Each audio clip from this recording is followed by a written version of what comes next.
Yes, no, this is a great week of material. This is going to be a lot of fun. How much of it we get to, who knows? But as I said in my subject line, this week Nechemiah is awesome. There's a lot going on here. Oh, I didn't pull one of the Tanakhs. I think we're on page 1839. Does that sound right? Okay. I'm not sure I need one. I think we're going to be staying fairly local today, so I think it's all right. But thank you. Okay. So, we are up to chapter 2, Parak Bet, Pasuk Yud, sentence 10 is where we are.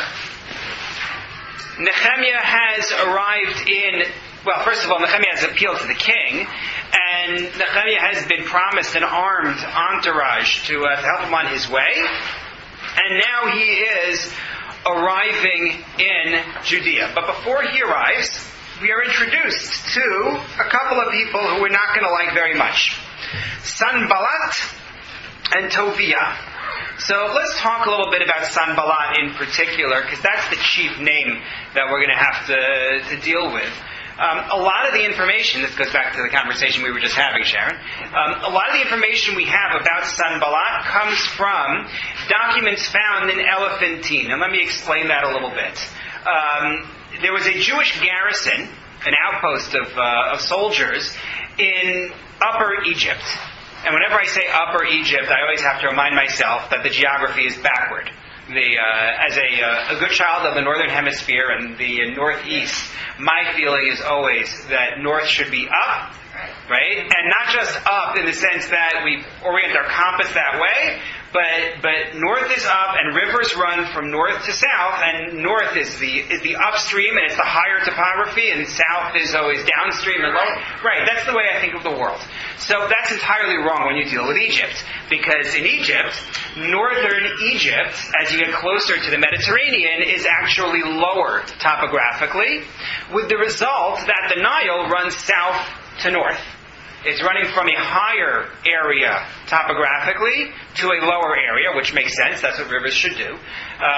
But the result of that is that when you talk about Upper Egypt, you don't mean northern Egypt. Upper Egypt means southern Egypt. So this is a Jewish garrison on an Upper Egypt, i.e. southern Egypt island, in the Nile. It was called Yav back then, as in Yud Bet. Now it's called Elephantine. And they're there starting about 650 before the Common Era. They are part of the defenses of the Persian Empire. This is the border of the Persian Empire. And the Jews who are there are part of the defense, and they're not necessarily practitioners of what we would consider to be Judaism. And I say that specifically regarding the temple at Elephantine.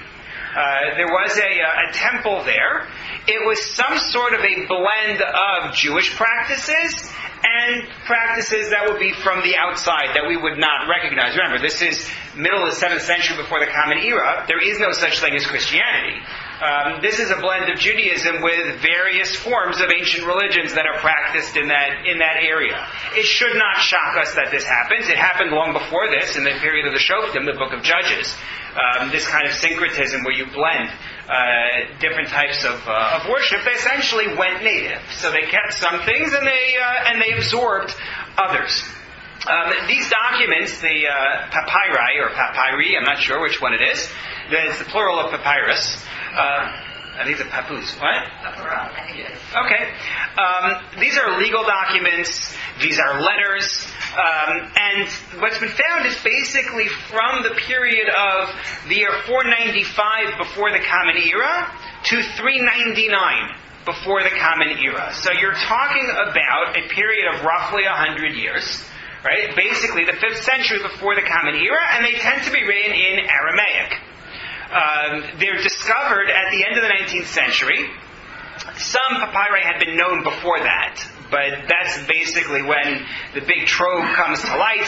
And I gave you a link in source number 1 just to a document available on JSTOR where you could get more information about the discovery of the papyri and their nature. But that's where we get a lot of our information about Sanballat, and it's important for our discussion. Sanballat is going to be Nehemiah's main antagonist. There will be others. We already mentioned Toviah. Sanballat is identified here as HaChoroni. Sounds like from Choron, which is the way many take it. It means he's from a place called Beit Choron. But his identity is confusing. It's usually assumed that he is Samaritan. I'll bring you one example of this going way back, source number 2. This is from Rabbi Gershom, writing in the 10th century. Commenting on the Gemara in Erchin.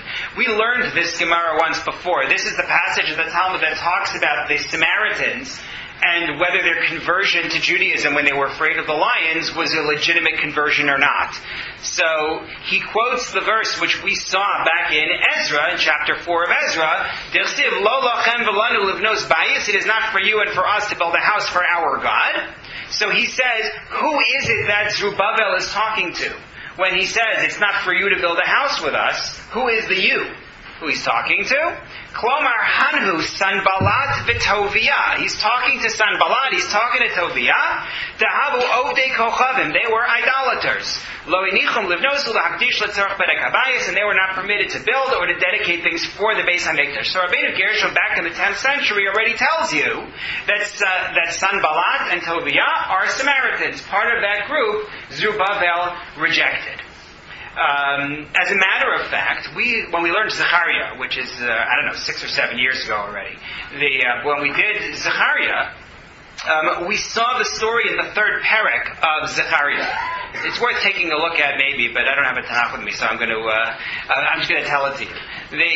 It's alright. In the 3rd chapter in Zechariah has a vision in which he sees a representative of Yehoshua, Kohen Gadol, some form of Yehoshua, the high priest, standing before God, and he's wearing filthy clothing, and the Satan is standing there on his right to obstruct him.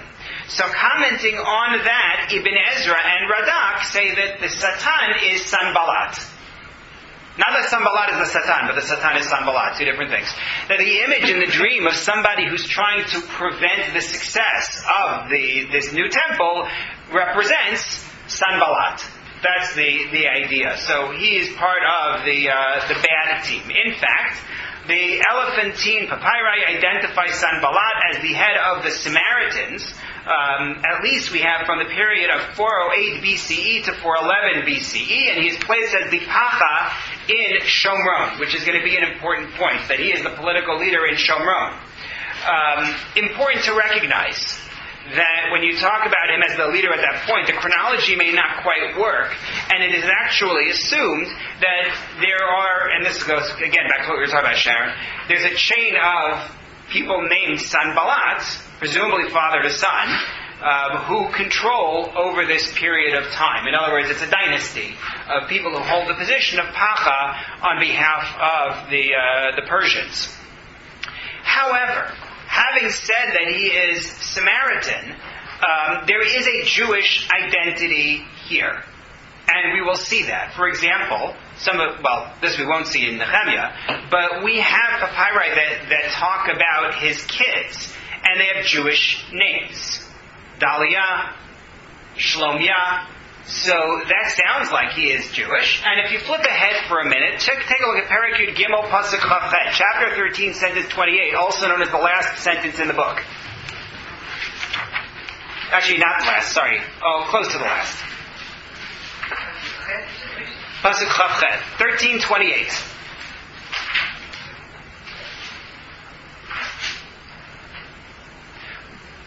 Umi b'nei in the Hebrew, right? And from the sons of Yoyada, son of Eliashiv, who is the Kohen Gadol, Chatan l'Sanballat HaChoroni. You see that? The son-in-law of Sanballat. So for somebody who is a Samaritan who's on the outs, he's in pretty well, right? In terms of lineage among the Jewish people, his kids marrying into the family of the Kohen Gadol. So the assumption is, and this is what Professor Mordechai Kavod suggests in the Da'at Mikra edition, that he was a Samaritan, but from a family that had accepted Judaism. So even though Samaritans are not biologically Jewish, we know of the attempts to convert, he's part of a family that has joined the Jewish people on some level. And enough so that he's able to marry into successful Jewish families. The name itself, Sanballat, is actually assumed to be Babylonian. It means sin, which is the moon god, gives life. Life. Yeah, sin gives life. So he's working with a Babylonian name off of a moon god. He seems to be Samaritan as the way we've taken him. And there's also some marriage of his family among the Jews, suggesting that at some point they have become Jewish. That's Sanballat. The key thing that we need to come away with is his position of power. Right? The fact that he is seen as the Pacha of Shomron is going to put him at odds with Nechemiah. Because Nechemiah is coming in with authority from the king to build up defenses in Judea, and potentially Nechemiah, this powerful person from the king's court, could take away power that had belonged to Sanballat. Sanballat is no longer the biggest name in the area. So that's something that drives him on this. That's Sanballat. The other person we meet here is Toviah of Ammon, right? Toviah ha'eved ha'amoni. Toviah, the Ammonite slave. Well, what do we know about Toviah? So in source number 3, I gave you a reference to a pasuk coming up in Nechemiah. It's Nechemiah 6, sentences 16 to 19. Take a look, please. This is Nechemiah reporting on the construction of the Beit HaMikdash, the temple, and how they were succeeding in building the walls of the city. And look what Nechemiah says. Vayikasher shamu kol oiveinu, when our enemies heard about our success, vayiru kol hagoyim asher svivoseinu, all the nations around us saw, vayiflu ma'od b'eineihem, they fell in their own eyes, vayedu kime'es elokeinu ne'asta malachah, those they knew it was all from God. And then he continues to say, Gam bayamim haim, also in those days, marbim chorei Yehuda igrosehem, the chorei Yehuda means the free people of Yehuda, people of standing. They increased their letters, halchos al Toviah, to Toviah. V'asher la Toviah ba'os alehem, and Toviah was sending letters to them. In other words, Toviah is of great influence among the Jews at this point. You're calling him the Eved HaAmoni, and it continues for another couple of verses, but you get the idea. Toviah may be called the Eved HaAmoni, which sounds like he's a slave, but he has powerful reach among the Jews of this time. The name sounds like a Hebrew name. Yeah, Toviah sounds Jewish, doesn't it? Toviah, right? That's a nice Jewish name. Yeah. No, you're right. It does. It does sound that way. And I can't answer the question of his status except to note source number 4.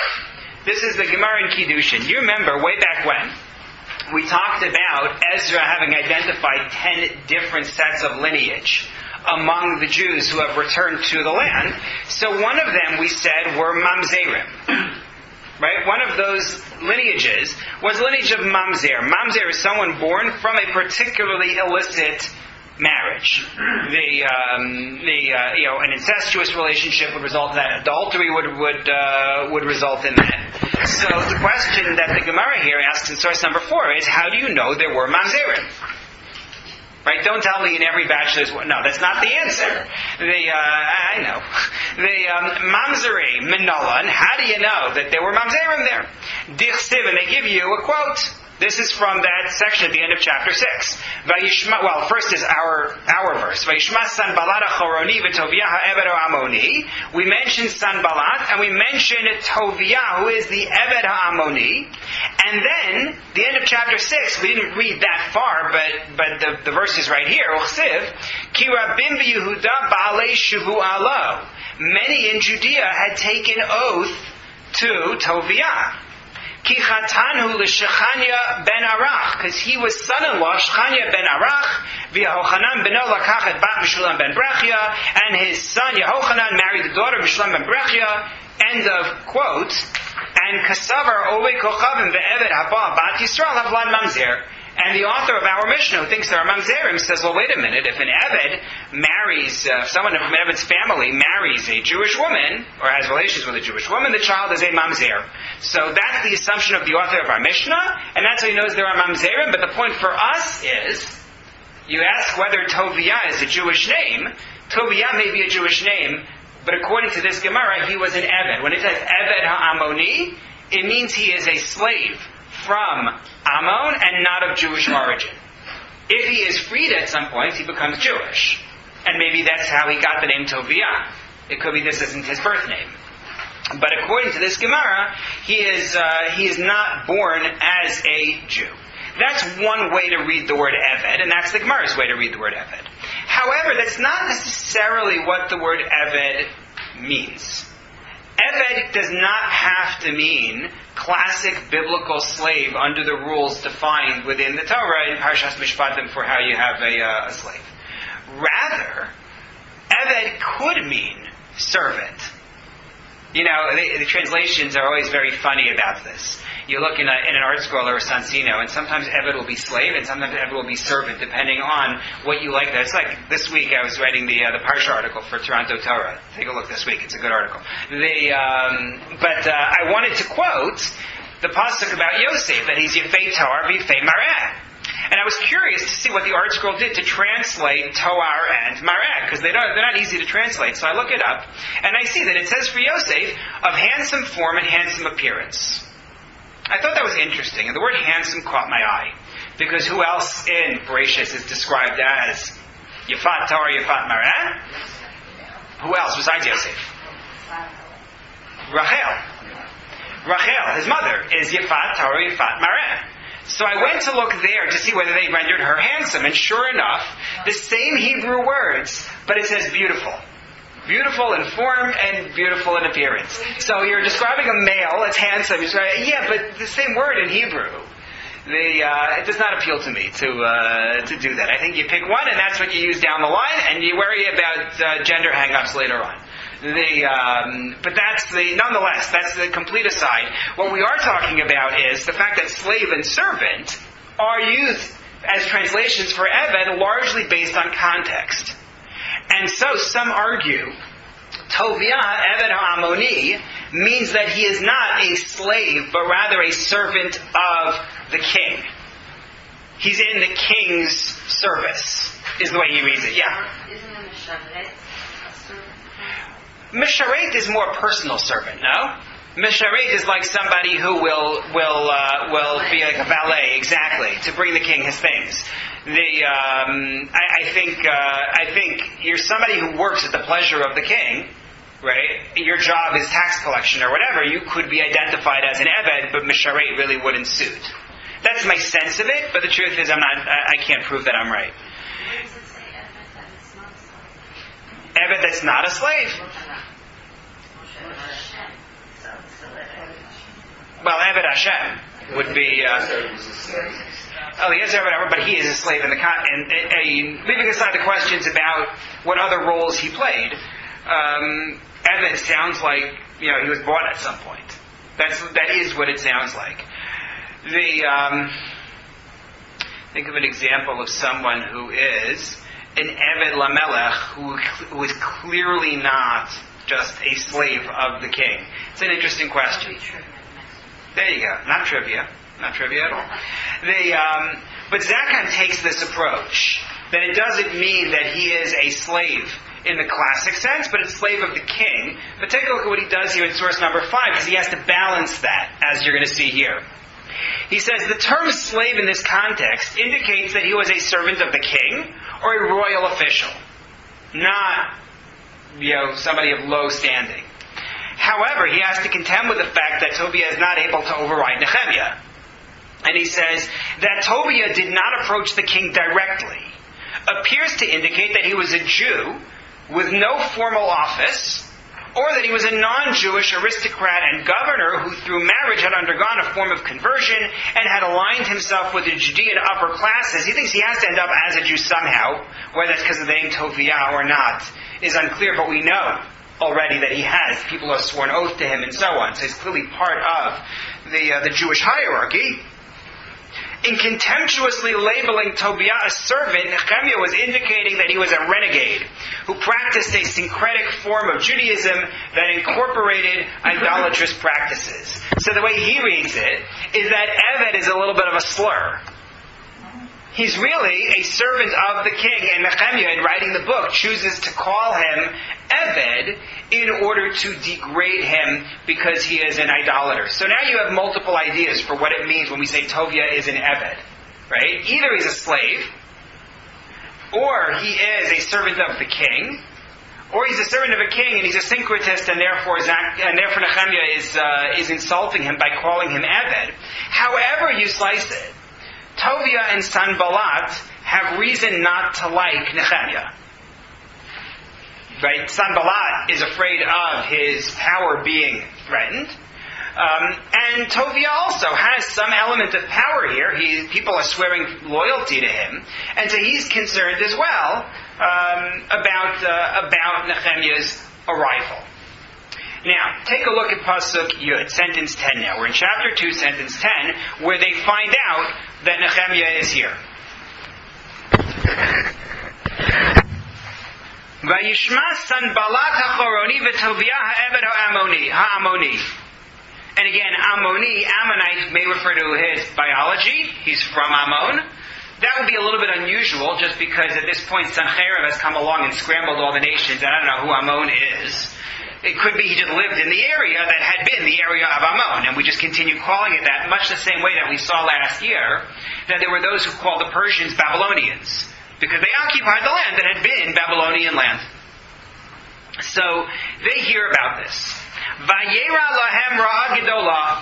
They are very angry. Asher ba'adam levakesh tova livnei Yisrael. Somebody has come along trying to help the Jews. How dare he? And so they don't want it. Whether that is, again, their issue of authority politically, or whether it is because it's the old hostility from the Samaritans and the Jews religiously, unclear. Certainly the politics have to be part of it. But they are not happy. At this point, they haven't done anything, though.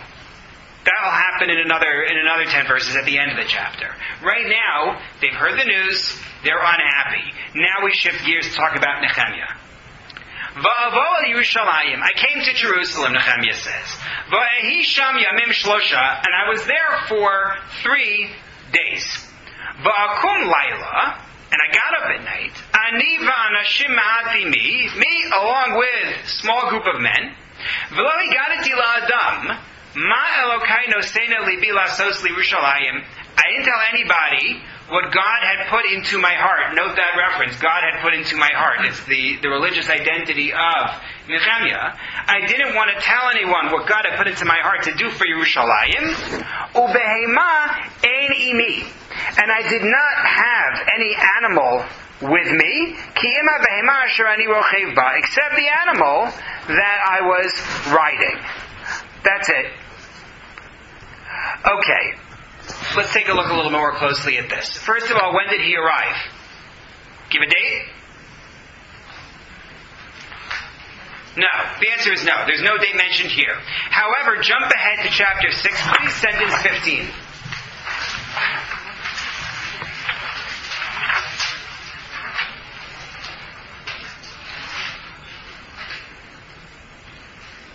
You see that? Vatishlam hachoma ve'esim le'elul. The wall was completed on the 25th of Elul, lachamishim ushnayim yom, after 52 days of work. So work your way backwards. 52 days backward from the 25th of Elul. You find that he arrived when? Roughly, not knowing if it's a 30-day month, 29-day month, whatever, but he arrived at the start of the month of Av. Right? You have 29 days, roughly, 29 or 30 days in the month of Av, and then another 25 in Elul. Basically, he's there in the first couple of days of the month of Av. That's a really interesting thing. When did Ezra show up? Ezra left Bavel in Nisan, just like Nechemiah did. Right? Nechemiah, remember, spoke to the king in the beginning of Nisan. It said Nisan. We thought it might be the beginning. Now rules that whole discussion. But fundamentally, Nechemiah is mirroring Ezra's trip.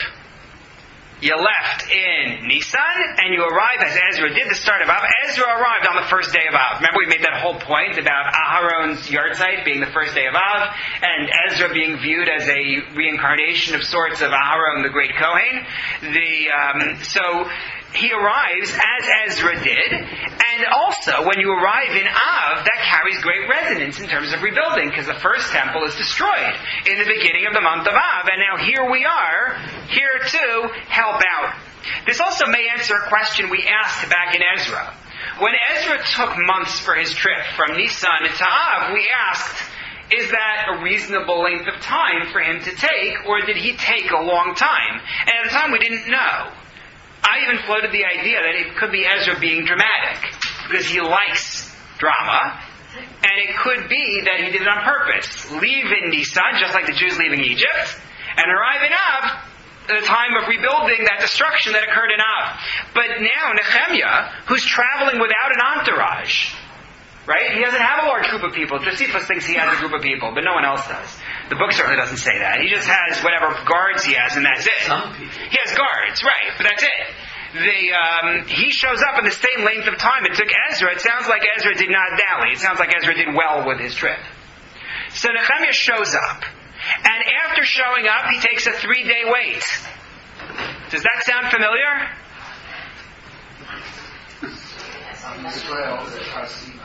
Well, you can find 3-day waits all through Tanakh. We've talked about that. But go back to Ezra chapter 8, sentence 15, please.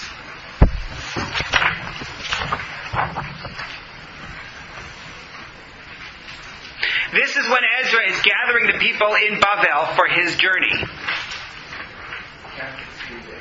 Yep. He gathers everybody to the river, and they camp there for 3 days, but wait, we're not done. Jump ahead to chapter 8, sentence 32, when Ezra arrives in Israel. You see that? We came to Yerushalayim, B'nai Shev Sham Yomim Shlosha. We stayed there for 3 days, and then we started doing the errands that we had been sent to do. So the 3-day trip, the 3-day wait seems to be something that Ezra does, and now Nechemiah is going to mirror. I wonder about this actually. Yeah. But we know that a lot of times in Tanakh we say it means a few days or it means a lot of days. It doesn't necessarily mean 3. So in nowhere have I seen that it wouldn't mean 3, meaning you are right that there are many, many 3-day periods. We've talked about the significance of the 3-day period as a period of transition, right? We talk about it. Yonah is in the fish for 3 days. The Jews have 3 days at Har Sinai. The 3 days before they get to Yam Suf and so on. But I don't recall anywhere that somebody actually says it doesn't really mean 3. Oh, I just did. Oh, okay. Now, Gita's commentary says it. If you could find someone to corroborate, I would be happy. We'll use other numbers, and it will mean... What do you mean? If they're trying to describe something that's very big, I have to dig up. Oh, no, we have concepts of very large numbers being rounded off and that kind of an idea. But I'm saying within this particular idea of the 3-day period, I think the 3-day period is dafka. I think there's a sense that you need 3 days to just recover from things. That's the way I would look at this use here. And what I was going to say is that the 3 days reminds me of the Gemara. The Gemara talks about somebody who comes in from a long trip not davening for 3 days. You shouldn't daven for 3 days. Rashi says that was his practice. You can't properly focus for 3 days after coming in from a long journey. I don't recommend this as a practice today, simply because, number one, our journeys are not as arduous as people riding on a donkey for a few hundred miles, coming from Bavel. And number two, because if we're really going to wait until we get that kind of concentration they're talking about, we're going to be there more than 3 days. But the idea of it is meant to reflect that you need Yishuv Hadas. You need a certain settled mind in order to daven, and 3 days gives you that, and maybe that's really what's going on here. Maybe that's the image. Ezra says, you know what, I need 3 days to collect myself before I can go do what I'm supposed to do. Nehemiah also needs 3 days before he's going to go off and start doing what he's about to do. So he embarks on a tour after the 3 days. Sorry? At night. At night, right, with a small group of people and only animals to ride on. Why is he doing this in secret? And it is in secret. It's at night. He doesn't want anybody to know. Why is that?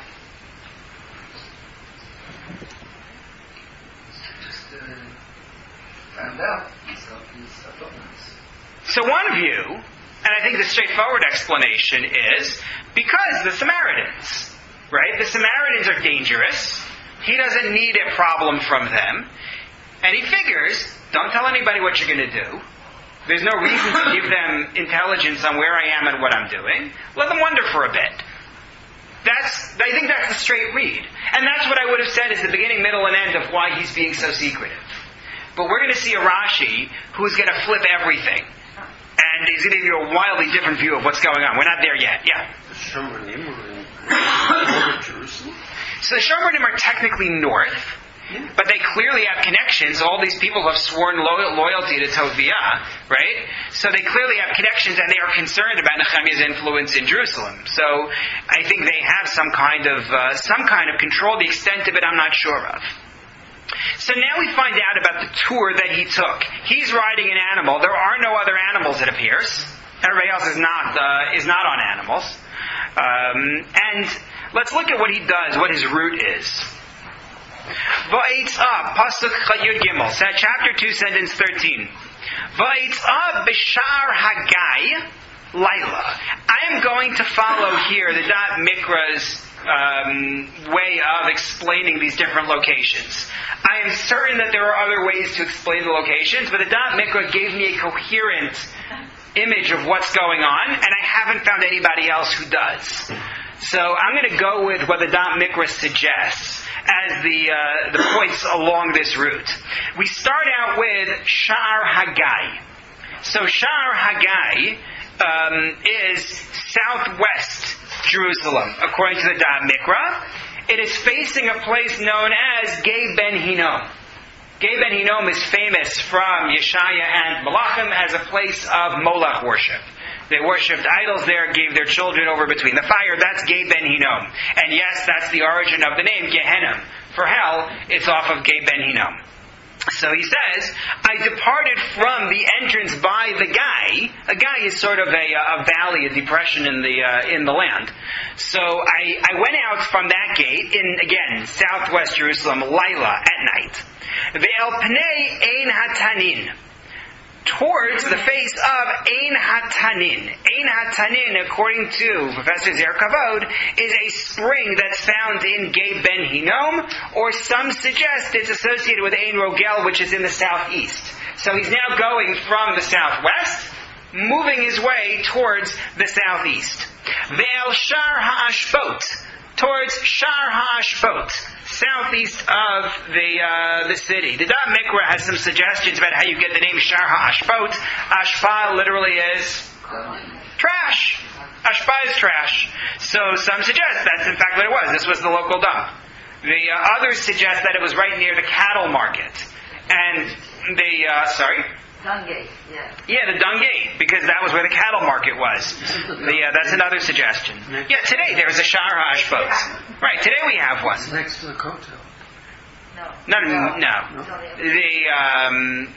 He actually suggests here in the Dot Mikra footnote that this is about 700 meters south of today's southern gate of the old city, which is called Shar HaAshpot. So he thinks this is about 700 meters south of today's Shar. Clearly today's Shar is named for this one. I mean, that's obvious. So he's working his way east. From the southwest, he's working his way along the southern wall of the city. And here we get a key word. I don't want to hear commentary, I just want to hear translation. Va'ehi sover bechomot Yerushalayim. And I was blank. Thinking, is that what it says? Contemplating. Okay? So there, like with a samach, right? Anybody have a translation that's not the stone Tanakh here? I was viewing. Okay, but taking it along the same lines. That it's to view, to absorb, to take in, to digest. No. I asked not for the commentary, I asked for the translation. Oh, I'm sorry. That's right. You'll see why I say that. I am observing the walls of Jerusalem, which makes sense. That's what he has to do in order to figure out what to do. Asher heim prutzim, which were broken through, ush'areha uklu ba'esh, and its gates have been consumed by fire. So I'm studying the walls as I go along. Pasuk Yudalit, sentence 14. We're going to come back to still there. Va'evor el shar ha'ayin. I crossed to Sha'ar Ha'ayin. Some say this is the southeast, where Gihon terminates in the Silwan pool. Right? The Silwan is off to the east-southeast of the old city. Others say this is Ein Rogel, Sha'ar Ha'ayin, and Ayin is a spring. So that's the only real definitive point that we have, and then everything else we're just playing with. Yeah? So is that the Sihon? The stream of water? Oh, Gihon. It's not the one, it's Gihon. You're asking if it's one of those Gan Eden bodies of water from Bereshis? No. 1 second, is that what you're asking? Well, I'm just trying to... Yeah, no, Gihon is a body of water. That's for sure. Whether it's meant to be the one that's from the 4 rivers surrounding the Garden of Eden is a good question. But this is by the Silwan, somewhere southeast of the old city, and he says, "Ve'el Brechat Hamelach, to Brechat Hamelach, the king's pool, the edge of the Silwan." This is going to show up in a slightly different version in chapter 3. Ve'ein makom la behema la'avor tachtai. But there's nowhere at this point for the animal to get through. I'm stuck because of the ruins, the stones that are in the way on the ground. I can't ride any further. V'hi olev v'nachal laila. So what did I do? I went up the Nachal at night. Nachal here is assumed to be Nachal Kidron, which now takes you towards the north, still east. V'hi sover b'choma. There's that word again. I am observing, viewing, taking in the wall. V'ashuv v'avo b'shar Hagai v'ashuv. And then I went back and I came to Shar Hagai, the starting point, v'ashuv, and I went back. That's the tour. Okay, clear? In terms of what he has done, he has gone through the southern wall, west to east, worked his way up the east side, trying to get towards the north, and he can't get any further, and so he goes back to where he started. So take a look now at source number 7, please. Sorry? Where was he going? He was trying to check the walls. Oh, he was just... He wanted to do a survey of the walls of Yerushalayim, yeah. I was just wondering what... Yeah, no, that's... Right, that's what he wants to do. Okay. So take a look at source number 7, the first part of what the Malbim has to say. Vayitzav Shar Hagai. I went out at Shar Hagai, I departed at Shar Hagai. He says, Shamhaya Beit Nechemiah. He says, that's where Nechemiah's house is. Remember we talked about that, how he got wood for his house? V'zem v'ari tev, and he says, I'll prove it to you.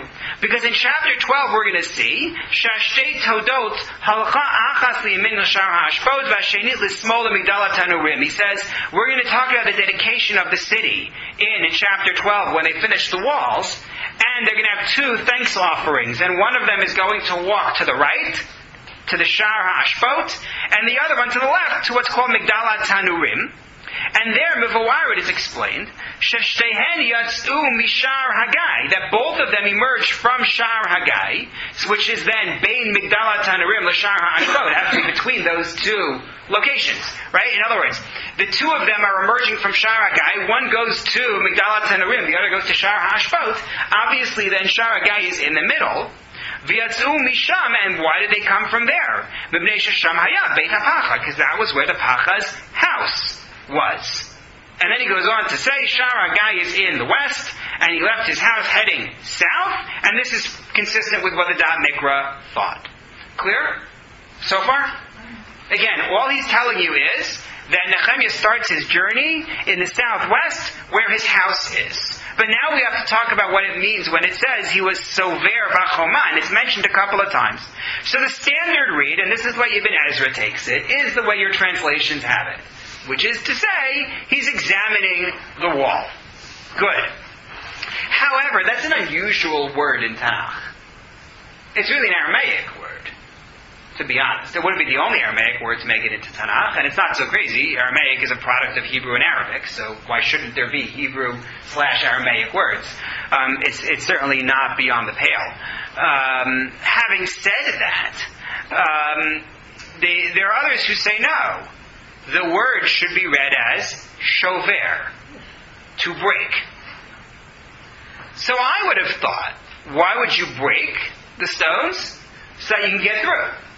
Right? I'm walking around the walls, and I need a way to get through, and so I need to break whatever's in my way. But that's not what it said. What did it say he broke? The walls of Jerusalem. So the Malbim offers you an explanation. Still in source number 7, the last line we have there. Vayehi sover, or shover, nira sheratza lenasos ima choma hayishena shenishara chazaka shelo yitztarchu lesosra. He wanted to see whether the remaining wall was strong, such that you wouldn't need to demolish it, but you could just patch it. That's what he wants to know. Can you just fill in the gaps and your wall will be fine? So he's testing the wall and trying to break it and seeing how it does. That's one explanation, and then Malbim goes on to quote Ibn Ezra, and he likes what Ibn Ezra has to say as well. And that's another take. He's being technically savvy. In other words, Nechemiah is not only someone who communicates with God, but he's sharp, and he says, we may not need to tear everything down and start again. We might be able to preserve some of the old. Yeah. Is the wall that he's talking about the same one that we're familiar with today? I don't believe so. I believe that the wall that we are familiar with is built later. Anybody know definitively? I'm pretty sure it's of later origin, but okay. I think that's the It was case. built by Herod. Well, Herod is much later. Yeah, that's the second. Right, Herod's the other end of this temple. Yeah. So you have the standard read. I'm examining the wall. You have the Malbim's read. He's testing it to see how much of it is usable in the new construction. And then you get Rashi. And this is what made me think Nechemiah is awesome. We're going to see more about him. But look at this, number 8. He talks about why it is that they don't want to have everybody find out what's going on. The few people who were with me, they went on foot. I alone rode an animal. They did not want to ride their horses. So they could get out in secret without people knowing. V'hem holchu lishbor ulahapil chomos ha'ir balayla ulaharbos pirtzosea. What they were trying to do was damage the wall further. They wanted to knock down the wall. They wanted to to increase the number of gaps. Leman yehu b'nei ha'ir lemachar lehutim umaskimim beitza achas in Nechemiah v'nos chamos ha'ir. That way everybody would look and say, the wall's in terrible shape. We gotta build. Isn't that great? That's what he did at night. That's why they did it at night. They didn't want to get caught increasing the damage. Right? This is like the prototypical false flag operation. Right? You're gonna demolish the wall. The Israeli ingenuity. You're going to demolish the wall in order that people should then be on board with the idea that they should rebuild it. It's really, I'm impressed. I'm impressed by this idea. I don't know if this says more about Rashi than about Nechemiah, in terms of coming up with this idea. He's reading it as shover. That's exactly right. He's reading it as shover. And that would explain the emphasis on the word in the text. Meaning, he says it not once, right? He says, I was shover, and then he goes on and he says, I was shover. Right, or sover, again, depending on what you see here. But that's the idea: is he's actually increasing the damage in order to get everybody on board. Tricky is one word. Nechemiah is cool.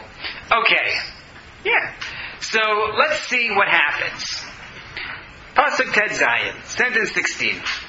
V'hasganim lo yod'u ana halachti. I didn't even tell my sganim. The sganim are the assistants he's been provided with, right? His deputies. He hasn't told them where he's going. telling Uman, yes, I sure didn't tell him what I was doing at this point. V'la Yehudim, v'la Kohanim, v'la Chorim, v'la Skanim, v'liyeser osei hamalacha, ad kein lo higadati.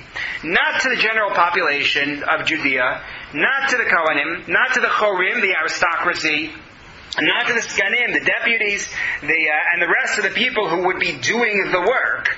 None of them. Ad kain lo higadati. I had not told them a thing about what was going on.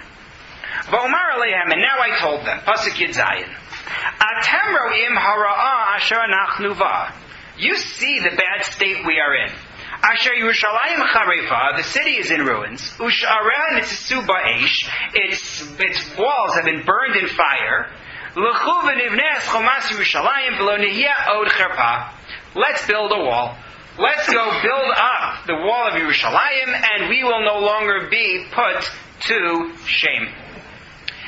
The Zakheim book notes that there are different points being made here. How many different points do you see Nechemiah making?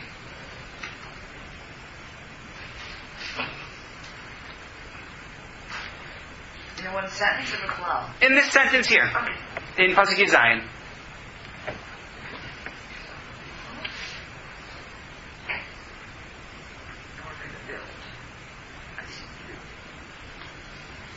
Right now you see three. Where do you see three, Gita? You see the evil that's happened in front of us is one. Mm-hmm. What the place looks like. We're going to go rebuild it, and we will no longer be embarrassed. Right. But the motivations for building are really twofold here. Right? There are two different things going on. Janine, you were going to say? No. Okay. I thought Loniel is part of the same second point. Right. So the way that Zakheim looks at it, and I think he's right, is first of all vulnerability. The ra'ah that we are in means the vulnerability that we are in, as seen in the destruction of these walls. And there's also the humiliation. We are in disgrace. You know, it's terrible that we are in this kind of a situation. You know what it reminds me of? Is Yerushalmi. Purim is not that far away, right? Hanukkah is next week. He's just created that. He's created a little bit. He didn't do the whole thing. He had gotten a report already about damage. Let's be fair. But there's a lot of discussion surrounding Shushan Purim, right? Shushan Purim is created initially because on the 14th day of Adar, the people in Shushan continue to fight, right? 13th day of Adar, everybody's fighting. 14th day of Adar, Shushan continues to fight, and their break comes on the 15th. So they observe Purim on the 15th day of Adar. However, we don't say that. We say that Shushan Purim is observed wherever there was a wall at the time of when? Has to have a wall mimot Yoshua ben Nun. It has to have a wall from the time of Yoshua in order for us to read the Megillah on Shushan Purim in that city. That doesn't make a whole lot of sense. I understand if you want to tell me that we're going to observe Shushan Purim in Shushan, because that's where they had that kind of a break. And even if you're going to expand it to cities that had walls in the times of Shushan, because the distinction is drawn in the Megillah between Arei HaPrazot, the cities that were open, and then you have walled cities. So I get the idea that you're going to expand from Shushan to walled cities. But why cities that had a wall in the time of Yoshua? You know how many centuries that is before Purim? Who cares if they had a wall in the time of Yoshua? Says the Yerushalmi, because if you did it, those cities that had a wall from the time of Purim, Yerushalayim would be excluded. Because it doesn't have a wall, as we see here. We didn't have a wall at that point. And it's considered to be shameful to have a city that doesn't have a wall. So there's the element not only of vulnerability, but there's also the element of shame that's present, and that here Nechemiah is playing on for them. Not only are we vulnerable, but we are also in humiliation. So two separate arguments. And then he continues in Pasuk Yud, sentence 18. V'agid lahem, I told them, es yad Elokai asher hi tova alai, the hand of God that was was good to me. And the words of the king that he told me, I told them that too. They said, let's go build. And I'm going to come back to that phrase. But first of all, notice he added two other elements. God is with us, and the king is on our side. So he has given them four arguments now for building. Right? Number one is we are vulnerable. Number two is we are in humiliation. Number three is Hashem is with us. And number four, the empire is on our side. The king is with us. And therefore, Vayechazku Yedehem LaTova, that's a hard phrase to translate. Ibn Ezra says, they came on board happy about the Tova that God had done for them. Tova meaning God's benefit. Who's the they? The ones in 16? All the people who he's now talking to and telling this story to. We don't get names. We aren't told specifics of who it is. It could be those people, but I don't think it's a given. But one way to look at it is that Tovah is the good God has done for us. The other way, Mitzudat David, is that it's the good they're going to do. They strengthen their hands to do good by building. And that brings us back to the start of our unit here, and good old Sanballat. Vayishma Sanballat HaChoroni, V'Toviah HaEved HaAmoni, V'Geshem HaArvi. Three people now. Right? They're multiplying. Sanballat, Toviah, and now Geshem HaArvi.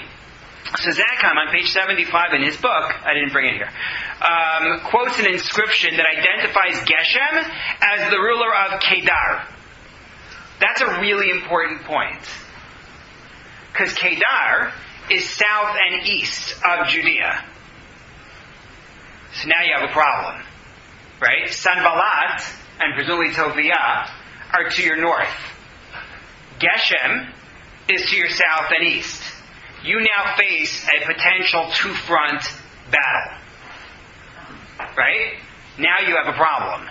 So Sanballat, Toviah, and Geshem are now all against us. Vayal'igu lanu, they mocked us. Vayivzu aleinu, they heaped disgrace upon us.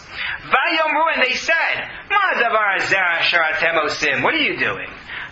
Ha'al melech atem mordim, are you rebelling against the king by building this? Right? Who do you think you are coming along to build? By what right do you build? And this is a point of intimidation. You now have armies potentially on both sides who are going to attack you. So look at what Nechemiah says back. Pasuk Chav, and this is the other Nechemiah is awesome moment. V'ashivo sam davar, I answered them, v'amar lam, and I said to them, Elokei Hashemayim hu yatzliach lanu. The God of heaven is the one who will bring us success. V'anachnu avadav, we are his servants. Nakum avaninu, we're going to get up and build. And as far as you, v'lachem en chelek utzdaka v'zikaron b'Yerushalayim, you don't have a say. You have no portion here. You have no tzedakah. We have to come back to that word. You have no zikaron. You don't even get mentioned in this city. He stands up to them, in other words. The Jews at this point here are living in fear of those around them. They're under attack. Their walls are being burned, and they don't seem to have any defense at all.